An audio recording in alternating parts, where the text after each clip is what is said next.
Students and friends, this is my first video on YouTube. आज हम 9th का math शुरू करेंगे बिल्कुल ज़ीरो से। सबसे पहले हम पहले चैप्टर जो संख्या पद्धति है उसका हम कॉन्सेप्ट समझेंगे, उसमें क्या क्या चीज़ें हैं। उसके बाद हम एक्सरसाइज पे आएंगे। संख्या पद्धति में सबसे पहले हम ये जानेंगे कि पूर्ण संख्या क्या होती है। पूर्ण संख्या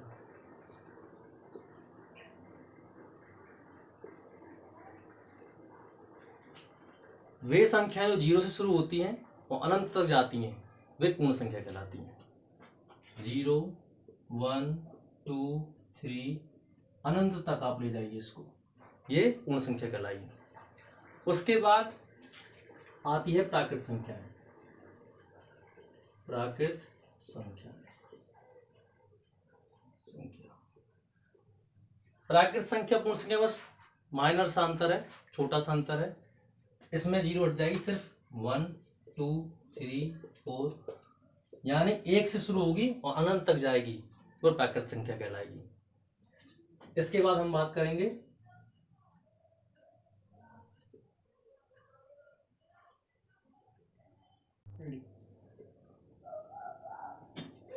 पूर्णांक की क्या खासियत होती है। पूर्णांक में प्राकृत संख्या भी आती है और पूर्ण संख्या भी आती है। अगर हम संख्या पद्धति पे देखें तो सब बीच में आता है 0। इसके दाईं साइड जब जाएंगे राइट साइड में तो 1, 2, 3, 4, 5, 6 इस तरीके से आगे तक चलते जाएंगे। संख्या रेखा पर जब हम लेफ्ट में जाएंगे तो -1, -2, -3, -4 इस तरीके से चलते जाएंगे। तो पूर्णांक में पूर्ण संख्या भी आ गई, सम संख्या और प्राकृत संख्या भी आ गई। अब ये जो धनात्मक है इसके राइट साइड में धनात्मक है तो उसको हम बोलेंगे धनात्मक पूर्णांक। क्या बोलेंगे? धनात्मक पूर्णांक। और जो बाईं साइड है उसको बोलेंगे हम ऋणात्मक पूर्णांक। ऋणात्मक पूर्णांक। 0 ना तो ऋणात्मक होता है ना ही धनात्मक होता है। इसके बाद बात करेंगे हम सम संख्या की।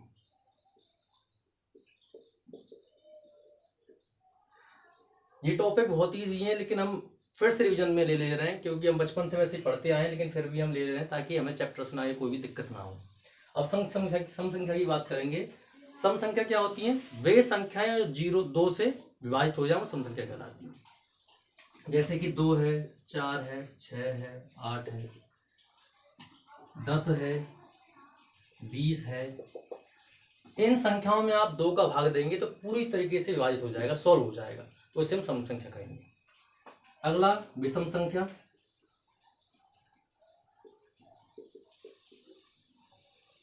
विषम संख्या की खासियत होती है जिसमें 2 से भाग ना जा पाए, जो 2 से विभाजित नहीं हो पाएगी उसे विषम संख्या कहते हैं। जैसे 1, 3, 5, 7, 9 यानी 1, 1 का गैप जिसमें रहेगा, 11 इस प्रकार से इन संख्या में 2 का भाग नहीं जा सकता, वो विषम संख्या कहलाएंगी। इसके बाद आती है अभाज्य संख्या।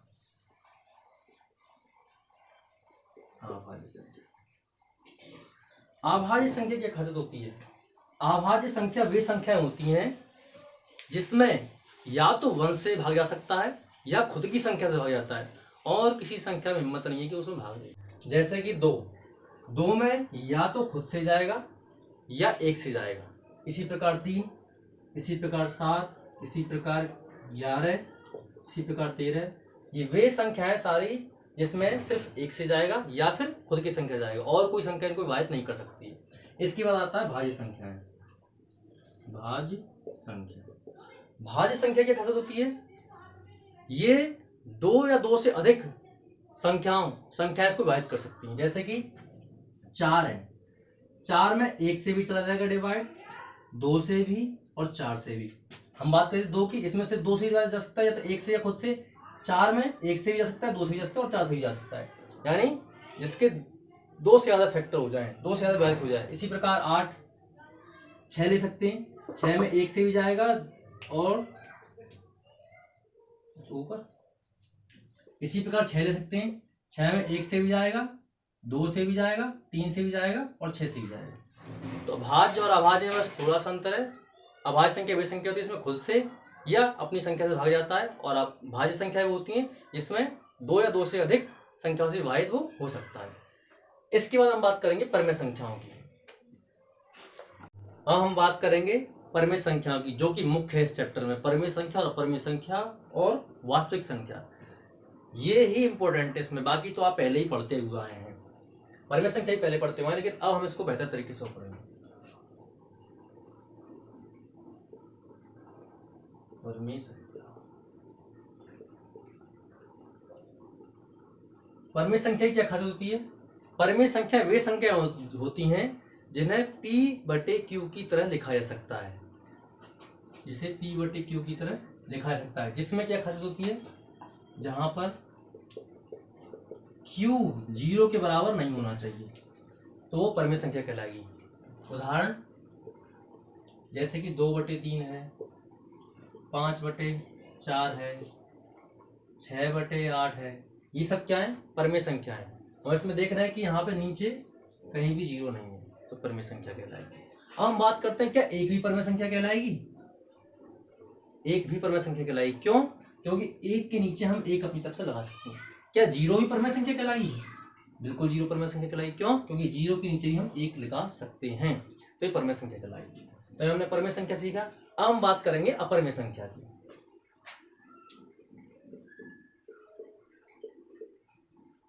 अपरमेय संख्या, अपरमेय संख्या की खासियत होती है?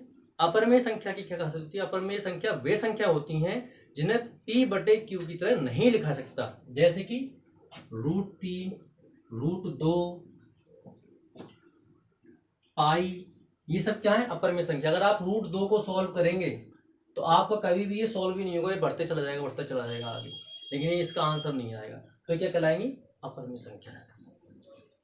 यहां तक हमने जाना। अब हम बात करेंगे वास्तविक संख्या की। वास्तविक संख्या, वास्तविक संख्या समझ लीजिए इसके परदादा है पूरी तरीके से। क्यों? वास्तविक संख्या के अंदर सारी संख्याएं आती हैं, चाहे वो परमेय संख्या हो, चाहे प्राकृत संख्या हो, चाहे पूर्ण संख्या हो, सारी संख्याएं इसमें प्लस का 1, 2, माइनस का 5, ये सारी संख्याएं वास्तविक संख्या के अंतर्गत आती हैं। कोई भी संख्या नहीं है इनमें से जो इसके अंतर्गत नहीं आएगी। तो ये वास्तविक संख्याओं की खासियत होती है। इसमें परमेय संख्या, पूर्ण संख्या, पूर्णांक की सारी संख्या इसके अंतर्गत आती है। इसके बाद हम बात करेंगे शांत दशमलव प्रसार। शांत दशमलव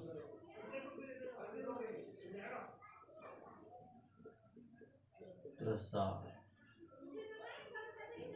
शांत दशमलव प्रसार क्या होते हैं? वे संख्या जिनमें भाग देने पर पूरी तरीके से हल हो जाए, सॉल्व हो जाए, तो शांत दशमलव प्रसार कराएंगे।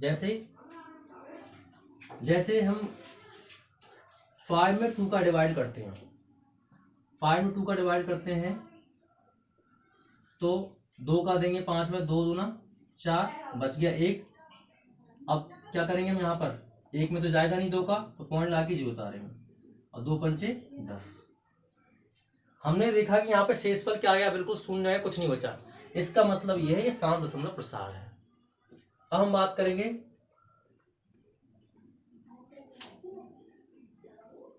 अशांत आवर्ती की।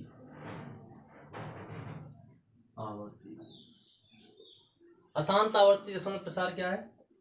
अशांत आवर्ती में वे संख्या है जिसका हम भाग देंगे तो उसकी पुनरावृत्ति होगी, उसके भागफल में पुनरावृत्ति होती जाएगी, लेकिन वो सॉल्व नहीं होगा। जैसे कि 10 में अगर हम 3 का डिवाइड दे दें तो हम देखेंगे यहाँ पर 3 का डिवाइड देते हैं 10 में, 3 3 9, 1 बच गया।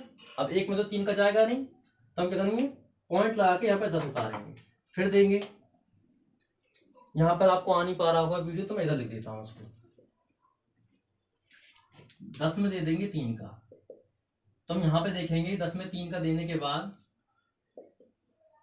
3 3 9, बच गया 1। अब 1 में तो 3 का जा नहीं सकता, तो हम क्या करेंगे? पॉइंट लगाएंगे। यहाँ पे पॉइंट लगाने के बदले यहाँ पे हम 0 उतार सकते हैं।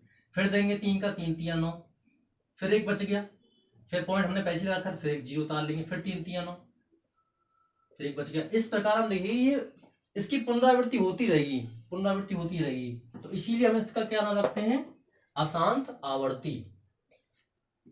तो ये क्या कहलाएगा, अशांत आवर्ती। अब हम बात करेंगे अशांत अनावर्ती की। अशांत अनावर्ती। अशांत अनावर्ती में संख्या होती हैं, ना तो पूर्ण रूप से सॉल्व होंगी, विभाजित होंगी, ना ही जो है वो रिपीट होंगी, यहाँ उनकी पुनरावृत्ति होगी। जैसे कि √2 है, √2 का मान क्या है 1.4142, इस प्रकार से आगे तक बढ़ती जाएगी, लेकिन ये सॉल्व नहीं होगी, ना तो ये रिपीट होगी और ना ही ये विभाजित होगी, ना पूरी तरीके सॉल्व होगी। इसी प्रकार पाई का मान क्या होता है 3.141, इस प्रकार से आगे तक बढ़ती जाएगी, ये भी सॉल्व नहीं होगी। तो पाई का मान भी इस तरीके से जाएगा, ये भी अशांत अनावर्ती है। लेकिन एक प्रश्न आपके दिमाग में उठता हुआ, जो पाई का मान है 22/7 आता है, तो 22/7 तो परिमेय संख्या हो गई, तो अशांत अनावर्ती कैसे होगी। तो जो 22/7 है वो एग्जैक्ट मान नहीं है पाई का। 22/7 को परिमेय संख्या तो है, परिमेय संख्या तो है, लेकिन जब पाई में इसको लेंगे तो ये अशांत अनावर्ती आए। क्यों, क्योंकि इसका एग्जैक्ट मान, इसकी खोज अभी चल रही है, पूरी तरीके से ये सॉल्व नहीं हुआ अभी तक। इसका मान अभी हम सवाल सॉल्व करने के लिए इसको क्या करते हैं 22/7 मान लेते हैं, लेकिन ये एग्जैक्ट मान इसका नहीं है। तो आज हमने इसका परिचय, पहले चैप्टर के 1-2 एक्सरसाइज के हमने परिचय को आज हमने सीखा, क्या क्या इसमें थी। आगे हम 1.1 एक्सरसाइज अगले नेक्स्ट वीडियो में करेंगे। Thank you.